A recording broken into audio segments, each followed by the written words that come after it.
আসসালামু আলাইকুম সুপ্রিয় দেশবাসী, অন্যান্য ধর্মাবলম্বীদেরকে শুভেচ্ছা। আমি প্রত্যাশা করি আল্লাহর মতে আপনারা ভালোই আছেন।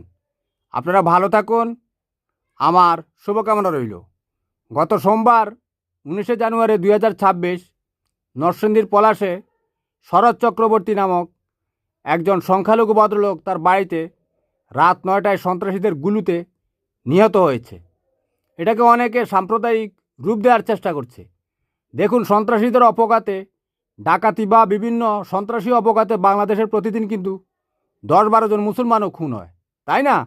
তো সেটাকে তো আমরা মুসলিম নিধন বলি না, কিন্তু একজন হিন্দু যদি কোনো অপঘাতে নিহত হয় সেটাকে সাম্প্রদায়িক রূপ দেওয়ার চেষ্টা চলে।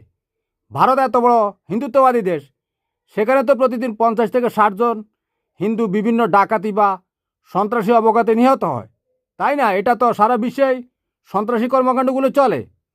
আপনারা দেখেন, আমি আপনাদেরকে কয়েকটা কমেন্ট পড়ে শোনাচ্ছি যে কিভাবে এই ছোটোখাটো এই সমস্ত ঘটনাকে সাম্প্রদায়িক রূপ দেয়। ওই একটা নিউজের ও বাংলা ভিশনে নিউজ করেছে, সেখানে সঞ্জীব কুমার জাহান 3551 সে কমেন্ট করেছে, বাংলাদেশে টার্গেট করে হিন্দুদের মারা হচ্ছে, এরকম হয়েছিল 1971 সালে, তাই বর্তমান পরিস্থিতি হলো 71 সাল।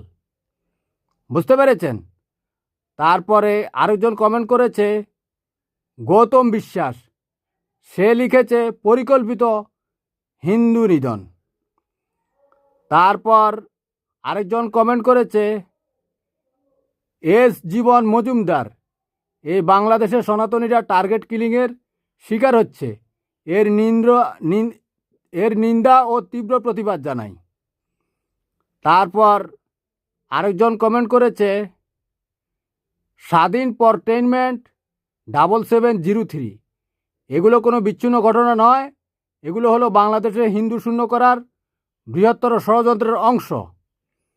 তারপর আরেকজন কমেন্ট করেছে